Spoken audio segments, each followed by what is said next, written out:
Ni hao, halo semuanya, kembali lagi dengan Nubarta. Nonton bareng kita. Makasih ya udah setia menunggu updatean dari Nubarta. Semoga kalian masih akan tetap setia bersama Nubarta sampai akhir ya. Nah, kalau gitu nggak perlu lama lagi. Yuk langsung aja kita siapkan diri dan hati kita ke episode berikutnya. Selamat mendengarkan. Raja gurun hiu humanoid ini bahkan lebih besar dari binatang pasir pemakan langit. Tentu saja, ukurannya yang besar tidak berarti kekuatan tempurnya lebih besar. Gigi-giginya yang tajam terus mengerahkan kekuatan, mencoba menggigit Shoyan hingga berkeping-keping. Akan tetapi, pada saat inilah, Clone Yuansen datang meraung dari samping. Tinjunya yang mengandung kekuatan dahsyat tiba-tiba meledak. Hiu itu segera menyadarinya dan mengayunkan ekornya, membentuk tabrakan seperti badai pasir dengan Clone Yuansen. Ketika kedua kekuatan itu bertabrakan, terdengar suara ledakan yang teredam. Keduanya bertabrakan dengan keras, dan kekuatan dahsyat dari Clone Yuansen membuat Raja Hiu itu bergetar hebat. Pada saat ini, api 3 warna di tubuh Shoyan melonjak keluar dari mulutnya, berubah menjadi lautan api besar yang mengamuk ke arah mulut besar hiu itu. Kekuatan api yang mengerikan mengejutkan hiu itu, dan ia segera menggelengkan kepalanya dengan keras, melemparkan Shoyan keluar dari mulutnya. Raja Hiu yang seluruhnya hitam ini memancarkan aura yang luar biasa. Tubuhnya yang besar tiba-tiba berubah menjadi angin dan pasir lalu menghilang.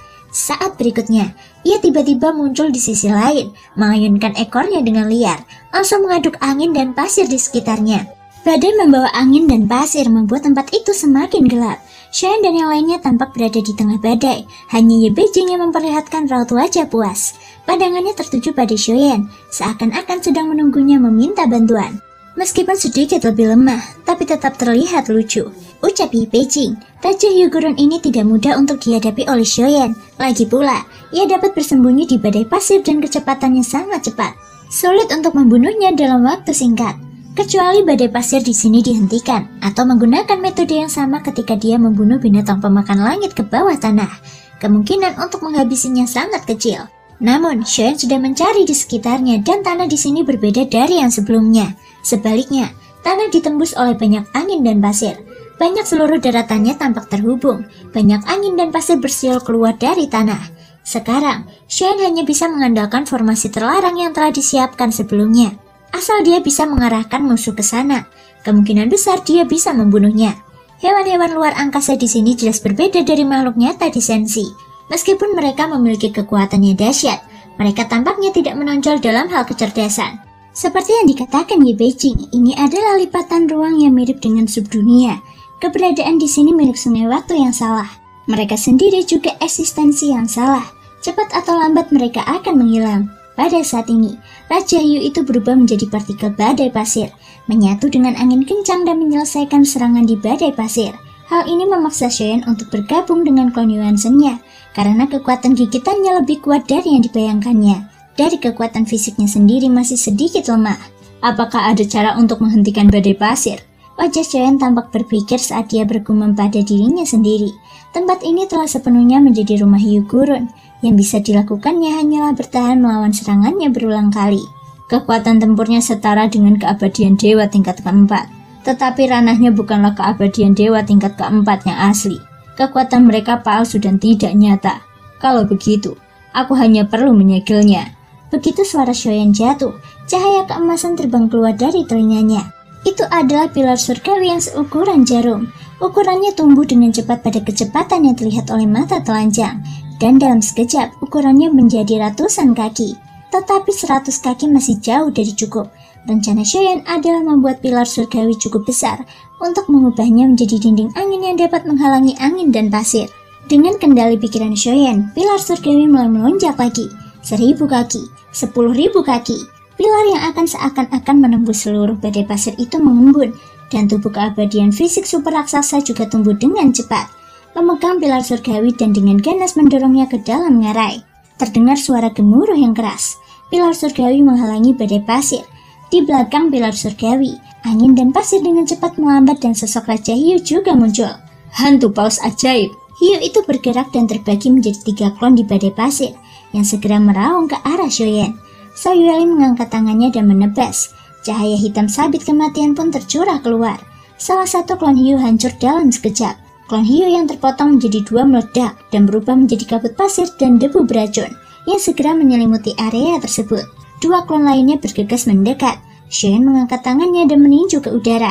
Kekuatan dari pukulan ini langsung membuat kedua klon itu meledak, berubah menjadi bola kabut beracun yang menyebar ke area yang sangat luas.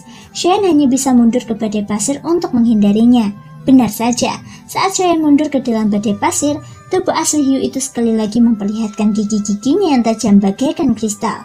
Tetapi saat ia muncul, cahaya terang tiba-tiba meledak. Apa yang tampak seperti kekurangan yang diungkapkan Xiaoyan sebenarnya merupakan hasil dari rencana yang telah disusunnya dalam pikirannya. Disinilah, Xiaoyan telah mengatur segel pembatas terlebih dahulu. Pembatasan dan segel misterius yang tak terhitung jumlahnya muncul, dan kemudian seperti rantai yang membentuk sangkar. Mata Xiaoyan mengamati hiu itu, dan mendapati bahwa mata hiu itu tidak memiliki pupil seperti dua kristal pasir. Jadi efek api bayan tidak akan berpengaruh. Domain api bayan, aktifkan untukku.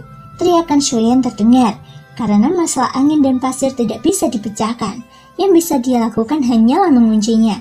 Api putih menyelimuti sosok hiu itu di dalamnya. Bahkan jika pihak lain tidak memiliki pupil, Xiaoyan masih dapat mengendalikannya. Pada saat ini, segel pembatasan dan bayan mengurungnya. Xiaoyan tiba-tiba muncul mengangkat sabit kematian dan menyapu. Pada saat yang sama, tubuh Xiaoyan langsung membesar hingga beberapa ribu kaki panjangnya. Dia mengangkat tinjunya sebesar gunung dan menekan ke bawah dengan kuat. Raja Gurun tidak mempunyai kemampuan untuk mengelak dari dua serangan itu. Xiaoyan menerobos pertahanan sisik hitamnya, sementara tinju Xiaoyan menghancurkan tubuhnya. Raja Gurun jenis hiu yang ditakuti banyak praktisi luar, kini terbunuh sepenuhnya di tangan Xiaoyan dan Yueli.